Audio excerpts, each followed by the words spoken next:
మేడ్చల్ జిల్లా Jawahar Nagar police station పరిధిలోని కౌకూరులోని Gulf enclave లో నేపాల్ ముఠా దోపిడీకి పాల్పడింది. రిటైర్డ్ ప్రొఫెసర్ మోహన్ ఇంట్లో 15 రోజుల క్రితం నేపాల్ కు చెందిన ఇద్దరు భార్యాభర్తలు పనికి చేరారు. రాత్రిపూట ఇంటి ఓనర్స్ కు మత్తమంది ఇచ్చి చేతులు కాలు కట్టేశారు. సుమారు 50 తులాల బంగారం, 2 కిలోల వెండి నగదు తీసుకుని పరారయ్యారు. విషయం తెలుసుకున్న పోలీసులు కేసు నమోదు చేసి దర్యాప్తు చేస్తున్నారు.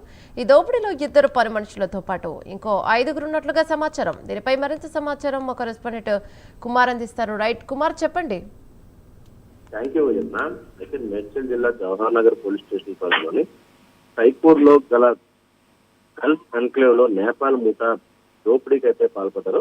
అయితే ఒక ఇంట్లో నివసించే మోహన్, ఇతని వయసు వచ్చేసి 65 సంవత్సరాలు అయితే ఉంటాయి. అయితే అతని భార్య లక్ష్మి ఇద్దరు కలిసి అక్కడైతే ఉంటున్నారు.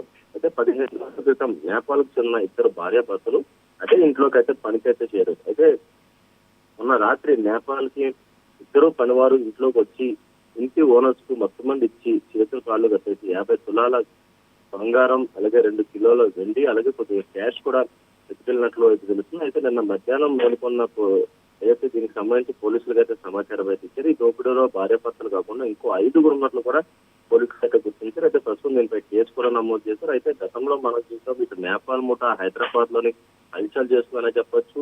అయితే గతంలో జూబ్లీస్ ప్రాంతంలో కూడా నేపాల్ ముఠా ఇదే తరహా దోపిడీకి పాల్పడింది. అయితే రీసెంట్ గా ఏదైతే ఒక రిటైర్డ్ ఐపీఎస్ అధికారి భార్యను కూడా నేపాల్ ముఠా హత్య చేసి మరి ఏదైతే బంగారం అలాగే డబ్బు కూడా పట్టుకొని పారిపోవడం జరిగింది. అయితే ఇప్పుడు జవహర్ నగర్ పిఎస్ పరిధిలో మరొక నేపాల్ ముఠా కూడా ఇదే తరహాలో చేయడంతో కూడా పోలీసులు దీనిపై సీరియస్ యాక్షన్ తీసుకునేందుకు కూడా ముఖ్యంగా ప్రయత్నిస్తున్నట్లు జరుగుతుంది. అయితే ఇప్పుడు జవహర్ నగర్ లోని ఈ గల్ఫ్ ఎన్క్లేవ్ లోని ఏదైతే ఈ జరిగిన ఈ దోపిడీకి సంబంధించి ఈ నేపాల్ ముఠా ఎటు వెళ్లారనే దానిపై సీసీటీవీ ఫుటేజ్ మొత్తం కూడా పరిశీలిస్తున్నారు. అయితే వీళ్ళు ఎంతకాలం క్రితం హైదరాబాద్ కు వచ్చారు, అయితే వీళ్ళు ఈ ఇంట్లోకి ఎలా పనిలోకి చేరారనే దానిపై కూడా ప్రస్తుతం విచారణ కొనసాగుతుంది అమ్మా. Thank you Kumar.